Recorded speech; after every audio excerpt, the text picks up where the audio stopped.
পরিচালিত রামকৃষ্ণ বিদ্যালয়ের উচ্চ বিভাগের ছাত্রছাত্রীদের দ্বারা প্রস্তুত এবারের আকর্ষণ একটি পুতুল নাট্যিকা। স্বামীজির 163তম জন্মদিনে আমাদের শ্রদ্ধাঞ্জলি সবার স্বামীজি।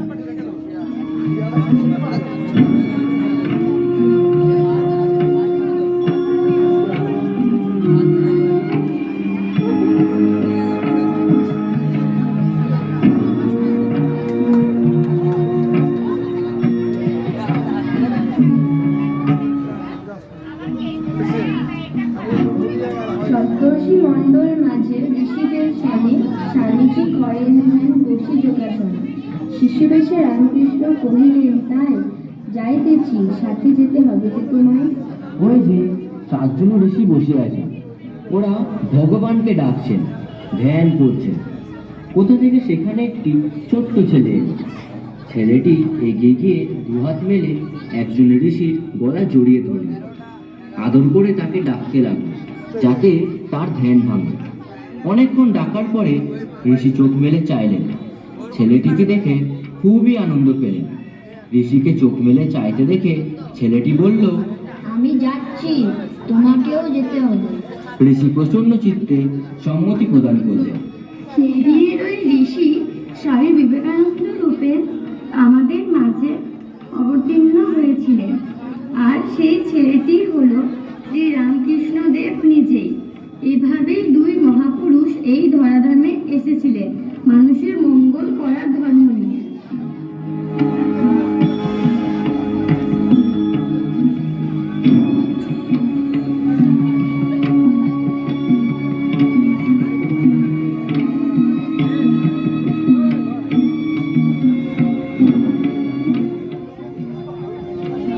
1884 খ্রিস্টাব্দে নরেন্দ্রনাথ বিয়ে পরীক্ষা দেবার পরই তার বাবা হঠাৎ দেহত্যাগ করলেন। বড় ছেলে হওয়ার দরুন গোটা সংসারের ভার তার উপর পড়ল। শহরের কোথাও একটা ভালো চাকরি পেলেন না তিনি। মা ভাইরা পেট ভরে খেতে পাচ্ছে না। এই দুঃখ সহ্য করতে না পেরে নরেন্দ্রনাথ একদিন দক্ষিণেশ্বরে গিয়ে শ্রী রামকৃষ্ণ দেবকে সব কথা বললেন। ঠাকুর সব শুনে বললেন, আচ্ছা আমি বলছি, আজ মঙ্গলবার, আজ রাতে মায়ের কাছে গিয়ে যা চাইবি মা তোকে তাই দেবেন। নরেন্দ্রনাথ গভীর রাতে মন্দিরে গিয়ে মা কালীকে জীবন্ত দেখতে পেলেন। তিনি কিছুতেই মায়ের কাছে টাকা কড়ি চাইতে পারলেন না। বারে বারে বলতে লাগলেন, অন্য কিছু চাই না মা, শুধু জ্ঞান দাও, ভক্তি দাও, বিবেক দাও, বৈরাগ্য দাও। এখন তোমাকে যেভাবে দেখছি সব সময় যেন সেভাবেই দেখতে পাই মা। শ্রীরামকৃষ্ণের কৃপা বলে যেদিন মা কালীকে দেখিলেন নরেন, সেদিন প্রার্থনা করিলেন শুধু এটুকুই, জ্ঞান দাও, ভক্তি দাও, আর চাই না কিছুই।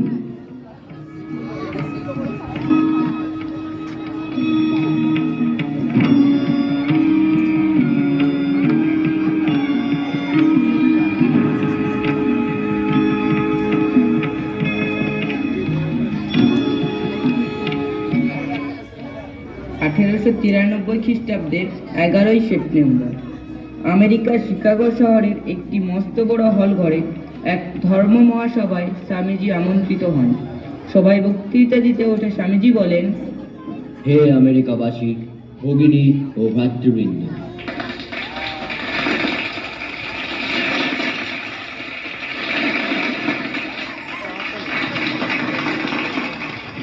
আজ আপনারা আমাদিগকে যে আন্তরিক ও সাদর অভ্যর্থনা করিয়াছেন, তাহার উত্তর দিবার জন্য উঠিতে গিয়ে আমার হৃদয় অনির্বচনীয় আনন্দে পরিপূর্ণ হইয়া গিয়াছে। পৃথিবীর মধ্যে সর্বাপেক্ষা প্রাচীন সন্ন্যাসী সমাজের পক্ষ হইতে আমি আপনাদিগকে ধন্যবাদ জানাইতেছি।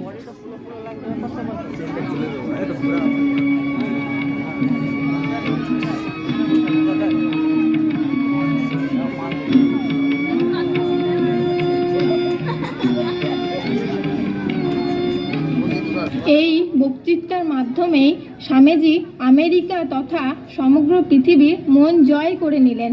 স্বামীজির জীবনী, স্বামীজির বাণী, সেই বাণীকে পাথেয় করে এগিয়ে চললে আমরা বিশ্বের সর্বশ্রেষ্ঠ তথা দেশের সর্বশ্রেষ্ঠ জাতি হিসেবে পরিগণিত হব।